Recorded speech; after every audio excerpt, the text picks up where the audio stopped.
Hai, apa kabar hari ini anak-anak? Semoga sehat selalu. Masih puasa kan? Iya, kali ini kakak mau cerita loh. Di tengah-tengah bulan puasa, kakak mau cerita mendongeng tentang sebuah kisah yang berjudul Kakek Lowo Ijo. Nah, Kakek Lowo Ijo ini ceritanya adalah dari daerah Bangil. Mau tahu nggak ceritanya? Mau dong. Ya, Kakek Lowo Ijo itu adalah seorang pejuang. Selain pejuang, dia adalah seorang ulama yang mengajarkan agama Islam di daerah Bangil. Nah, karena keberaniannya melawan penjajah, Kakek Lowo Ijo itu dicari-cari oleh Belanda. Belanda bilang begini, "Hai, siapapun yang berhasil menangkap Kakek Lowo Ijo, baik mati ataupun hidup, kasih hadiah." Nah, gitu.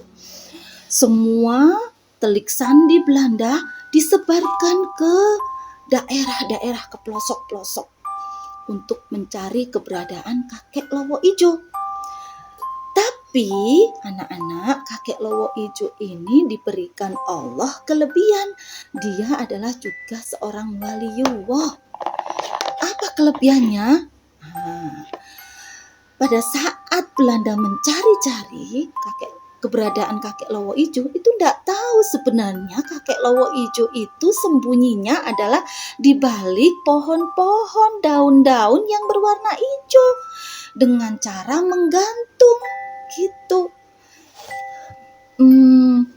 Dia juga sholatnya juga di atas sambil mengawang di atas daun-daun pisang gitu.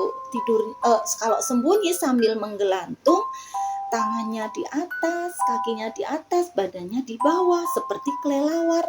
Makanya dijuluki Kakek Lowo Ijo. Dia juga bisa bicara dengan daun. Daun-daun sepertinya melindungi Kakek Lowo Ijo atas kuasa Allah. Daunnya bilang gini, "Hai Kakek Lowo Ijo, tenang saja, badanmu akan kuserupai seperti aku, biar para Belanda itu tidak bisa mengetahui keberadaanmu." Kakek Lowo Ijo berkata, "Masya Allah, subhanallah, atas izin Allah, terima kasih atas segala kebesaranmu ya Allah." Seperti itu. Setiap hari Kakek Lowo Ijo itu didampingi oleh oleh istrinya. Istri dari Kakek Lowo Ijo itu bernama Nyai Sakdiah. Ya, Nyai Sakdiah ini adalah juga seorang yang berilmu agama dan juga seorang yang sangat sakti mandraguna seperti Kakek Lowo Ijo. Namun Kakek Lowo Ijo kesaktiannya adalah di bidang agama gitu. Nah, pada saat Belanda datang mencari-cari Kakek Lowo Ijo itu sama telik sandinya, para Belanda bingung. Ada telik sandi yang menceritakan, "Oh, Kakek Lowo lapor. Para Belanda lapor. Itu Kakek Lowo Ijo sembunyinya ada di daerah Pogar loh." Gitu. Berbondong-bondong pasukan Belanda hadir di daerah Pogar, Bangil, sebelah stadion. Nah, di situ Belanda mencari-cari, yang mana ya tuh Kakek Lowo Ijo? Kok nggak ada?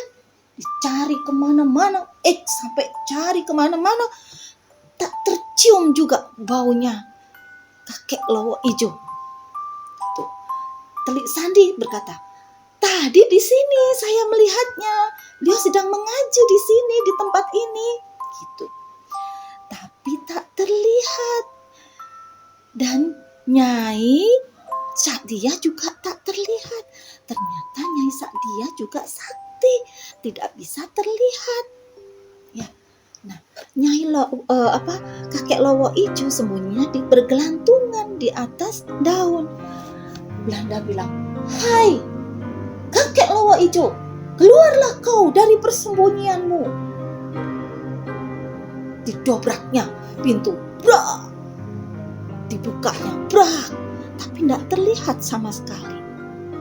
Ternyata atas izin Allah, kakek Lowo Ijo disembunyikan oleh daun. Warnanya sama dengan daun itu. Kakek Lowo Ijo ini seorang pejuang yang ulet. Dia selalu mengajarkan agama Islam dan mengajak para pendekar-pendekar untuk melawan para penjajah pada zaman itu. Sampai kini ada loh makamnya di daerah Pogar, sebelahnya Stadion Pogar Bangil. Itu sampai sekarang juga banyak peziarah yang berkunjung ke sana. Tuh, Belanda marah karena tidak mendapatkan kakek Lowo Ijo. Akhirnya Telik Sandi yang melaporkan itu didapatkan hukuman, mendapat hukuman. Ya, dipecat dari pekerjaannya, tidak kerja lagi ke Belanda. Lalu Belanda juga memasang foto-foto pada zaman dulu selebaran yang dipasang di daun lontar, berita yang mengatakan siapapun yang bisa menangkap kakek Lowo Ijo akan mendapatkan hadiah yang besar.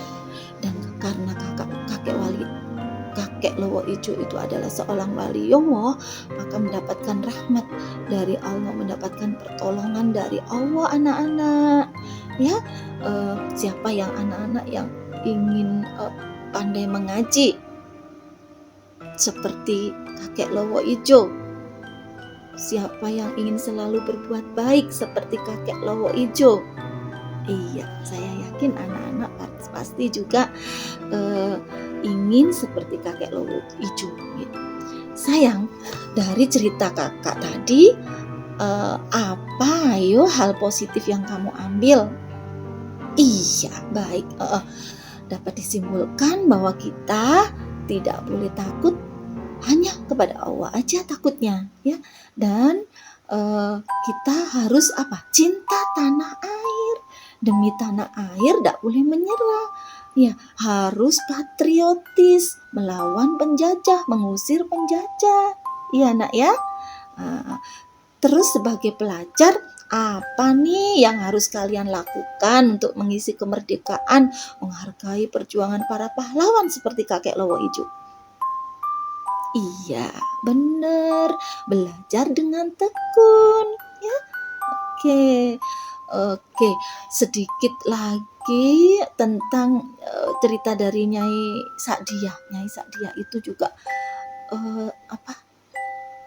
dia itu sangat-sangat sakti. Pada saat dulu pernah diceritakan terjadi banjir.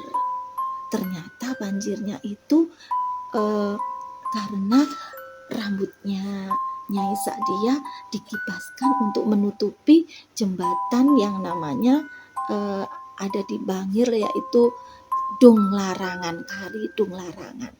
Itu fungsinya untuk apa? Supaya terjadi banjir. Loh, kenapa kok gitu?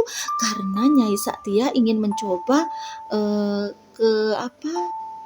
kehebatan dari Bupati Harsono. Dulu ada bupati yang diangkat dari Belanda yang mengangkatnya, yaitu yang pro dengan Belanda, dan Nyai Sa'diyah nggak setuju. Ya, Nyai Sa'diyah juga terus berjuang agar Indonesia merdeka saat itu.